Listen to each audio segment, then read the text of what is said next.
Polavaram project కార్యాలయంలో దస్త్రాలు దహనం చేసిన ప్రాంతాన్ని రాజమహేంద్రవరం గ్రామీణ ఎమ్మెల్యే గోరంట్ల బుచ్చయ్య చౌదరి పోలీసులతో కలిసి పరిశీలించారు.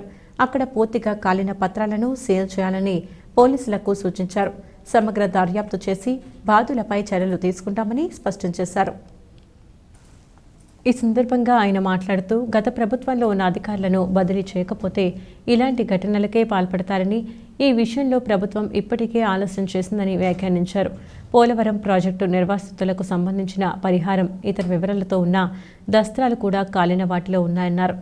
అవకతవకలు జరగబట్టి అధికారులు గుట్టుచప్పుడు కాకుండా ఇటువంటి ఘటనలకు పాల్పడుతున్నారని ఆగ్రహం వ్యక్తం చేశారు.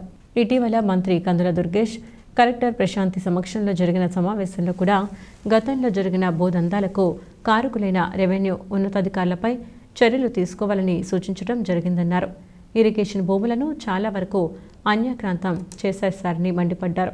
వాటిని మళ్లీ సర్వే చేసి స్వాధీనం చేసుకునేందుకు త్వరలోనే చర్యలు చేపడతామని స్పష్టం చేశారు. దస్త్రాలు దహనం చేసిన విషయం తెలియగానే కలెక్టర్, ఎస్పీల దృష్టికి తీసుకుని వెళ్లామని వివరించారు. ఆయన వెంట పలువురు టీడీపీ నాయకులు ఉన్నారు. రఫ్ పేపర్స్ ఉన్నాయి, కొన్ని డ్రాఫ్ట్లు సంతకాలు లేని డ్రాఫ్ట్లు కొన్ని ఉన్నాయి. ఆ పేపర్స్ మీరు ఎందుకంటే ఈ భూ కుంభకోణాలు దారుణంగా ఉన్నాయి రాష్ట్రంలో. విజయనగరం దగ్గర నుంచి చిత్తూరు జిల్లా మదనపల్లి దగ్గర నుంచి మన ప్రాంతంలో కూడా భూములు కబ్జా చేసిన వాళ్ళు, భూములు అన్యాక్రాంతం చేసిన వాళ్ళు ఉన్నారు. ఇప్పుడే ఈ సందర్భంగానే మొన్న కలెక్టర్ గారు మేము కూర్చున్నప్పుడు, అలాగే మన మినిస్టర్ గారు దుర్గేష్ గారు మేము కూర్చున్నప్పుడు కూడా సమగ్ర విచారణ చేయమన్నాం. ఇరిగేషనల్ ల్యాండ్స్ సంబంధించి భూములన్నీ సర్వే చేయమన్నాం. చాలా భూములు అన్యాక్రాంతం అయిపోయినాయి. లంకా భూములు కావచ్చు, ఇరిగేషన్ ల్యాండ్స్ కావచ్చు, విలువైన భూములన్నీ కబ్జాకు గురైనాయి. దాని మీద సమగ్ర సర్వే రిపోర్ట్ తయారు చేయమని కూడా కోరాం.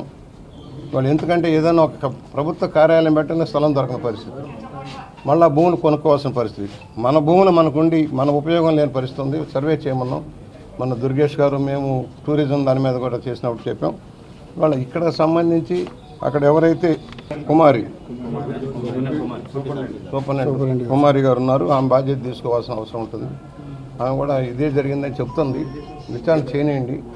మనం కూడా అంత గ్రేవ్గా కనిపించాలి. నాకు కూడా అంత గ్రేవ్గా కనిపించలేదు, కానీ మరం ఏంటో తెలియాల్సిన అవసరం ఉంది.